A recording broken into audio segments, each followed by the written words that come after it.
नमस्ते बच्चों, आज हम कविता दूसरी देखेंगे। कविता का नाम है बसंती हवा।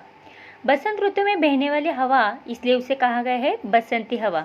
टोटल 6 ऋतु है। इसमें से पहला है बसंत ऋतु, ग्रीष्म ऋतु, वर्षा ऋतु, शरद ऋतु, हेमंत ऋतु और शीत ऋतु। इन सब में से बसंत ऋतु को कहा गया है ऋतुराज, ऋतुओं का राजा कहा गया है। इस ऋतु में प्रकृति बहुत ही सुंदर दिखाई देती है।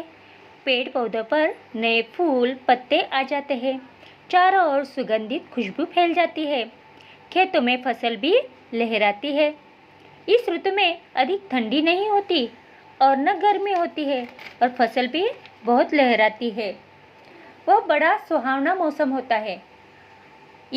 बड़ा सुहावना मौसम होता है। चारों ओर खुशबू फैलती है। आम के ऊपर छोटे छोटे फूल आने लगते हैं और तिलहन के फूल भी बहुत सुंदर दिखाई देते हैं। इस ऋतु में चैत्र और वैशाख, इस महीने में यह ऋतु आ जाता है। मतलब अंग्रेजी महीना अप्रैल और मार्च, इस 2 ऋतु में यह बसंत ऋतु आ जाता है।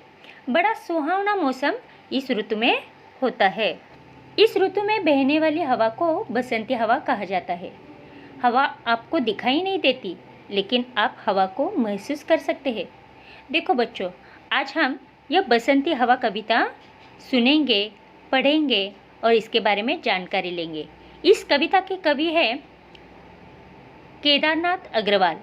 इनका जन्म 1 अप्रैल 1911 में हुआ और उनकी मृत्यु 22 जून 2000 में इनकी मृत्यु हो गई। ये एक छायावादी कवि थे। देखो, केदारनाथ छायावादी युग के प्रगतिशील कवि माने जाते हैं। इनकी कई रचनाएं यानी पुस्तकें भी लिखी है। देश देश की कविताएं, अपूर्वा, आग का आईना, पंख पतवार, पुष्पदीप, ये इनकी पुस्तकें प्रसिद्ध है। ये जो बसंती हवा है ना, बच्चों जैसा व्यवहार करती है। जैसे बच्चे मस्ती करते हैं, मनमौजी होते हैं, जाना चाहते हैं वहाँ जाते हैं और कुछ भी उछल कूद करते हैं। यहाँ की वस्तु वहाँ फेंक देते हैं, वहाँ की वस्तु यहाँ फेंक देते हैं और कहीं भी जाते आते हैं। इस तरह मनमौजी उनका स्वभाव होता है। इस तरह यह जो बसंत की हवा है ना, वो भी बच्चे जैसा व्यवहार कर रही है। बच्चों, आज हम यह कविता गाते हैं। मेरे साथ आप भी गाओ। हवा हूँ हवा में बसंती हवा हूँ, हवा हूँ हवा में बसंती हवा हूँ। सुनो बात मेरी अनोखी हवा हूँ, बड़ी बावली हूँ, बड़ी मस्त मौला। नहीं कुछ फिकर है, बड़ी ही निडर हूँ। जिधर चाहती हूँ उधर घूमती हूँ। मुसाफिर जब हूँ, हवा हूँ हवा में बसंती हवा हूँ, हवा हूँ हवा में बसंती हवा हूँ। चढ़ी पेड़ महुआ थपाथप मचाया, गिरी धम्म से फिर चढ़ी आम ऊपर। उसे भी झकोरा किया कान में कू, उतर कर भागी में हरे खेत पहुँची। वहाँ गेहूँ में लहर खूब मारी।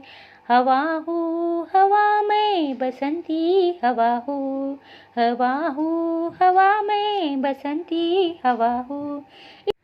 पहर दो पहर क्या अनेकों पहर तक, इसी में रही मैं खड़ी दे कलसी। लिए शीश कलसी मुझे खूब सूझी, हिलाया झुलाया गिरी पर न कलसी।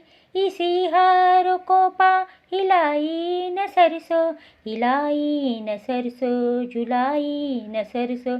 हवा हूँ हवा में बसंती हवा हूँ, हवा हूँ हवा में बसंती हवा हूँ। अब इस कविता का हम अर्थ देखेंगे। हवा हूँ हवा में बसंती हवा हूँ, सुनो बात मेरी अनोखी हवा हूँ। बड़ी बावली हूँ, बड़ी मस्त मौला। नहीं कुछ फिक्र है, बड़ी ही निडर हूँ। जिधर चाहती हूँ उधर घूमती हूँ। मुसाफिर अजब हूँ, हवा हूँ हवा में बसंती हवा हूँ। देखो, इस हवा को बसंत ऋतु में बहने वाली हवा कहा गया है। और यह जो हवा है ना, वो अनोखी है। अनोखी यानी अजब है और बड़ी मस्त मौला, मतलब ये बहुत मनमौजी है। जिधर चाहती है वहाँ वो घूमती है। नीडर है, मतलब वो किसी से डरती नहीं। जिस उसका मन जहाँ चाहता है वहाँ वह हवा घूमती रहती है। मुसाफिर यानी वह यात्री। जिस तरह यात्री एक जगह से अलग जगह जाता है, उसी तरह ये हवा भी एक जगह रुकती नहीं, यात्री की तरह घूमती रहती है। इसलिए वह कहती है हवा हूँ हवा में बसंती हवा हूँ। ये पेड़ महुआ थपाथप मचाया, गिरी धम्म से फिर चढ़ी आमा ऊपर। देखो, ये जो हवा है ना, वो महुआ के पेड़ पर चढ़ गई और वहाँ बहुत सारी मस्ती वहाँ पे की।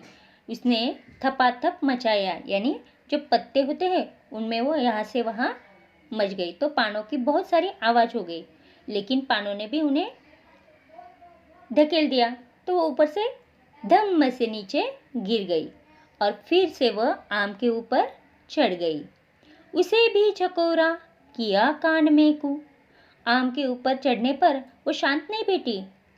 आम के ऊपर बैठने पर झकोरा यानी झोंका, वो झोंका लिया और झोंका लेते लेते जब ऊपर गई तो आम के कान में उसने जोर से कू ऐसी आवाज़ की।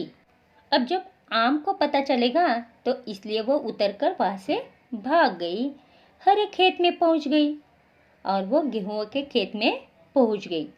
वहाँ पे भी उसने लहर खूब मारी। हवा हूँ हवा में बसंती हवा में, बसंत में बहने वाली हवा हूँ। इस तरह वो गेहूं के खेत में भी लहर मारकर आई।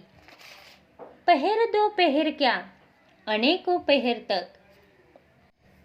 यह बसंत ऋतु का प्राकृतिक रूप है, बहुत ही सुंदर होता है। इस ऋतु में बहुत ही सुंदर फूल हमें दिखाई देते हैं और आम के पेड़ को यहाँ पे मोहर भी आता है। लिए शीश कलसी, शीश यानी माथा, माथे पर उसने गगरी ली और उसको भी उसने हिलाया झुलाया, गिरी पर न कलसी। इस तरह से ये तिल के पीले फूल होते हैं और वो बसंत ऋतु में बहुत सुंदर दिखते हैं और हवा में यहाँ वहाँ डोलते हैं। तो इस तिलन के पेड़ को देखा और उसने उसे झुलाया हिलाया। देखो बच्चों, झुलाई इसी हार को पा, हिलाई न सरसों, झुलाई न सरसों, हवा हूँ हवा में बसंती हवा हूँ।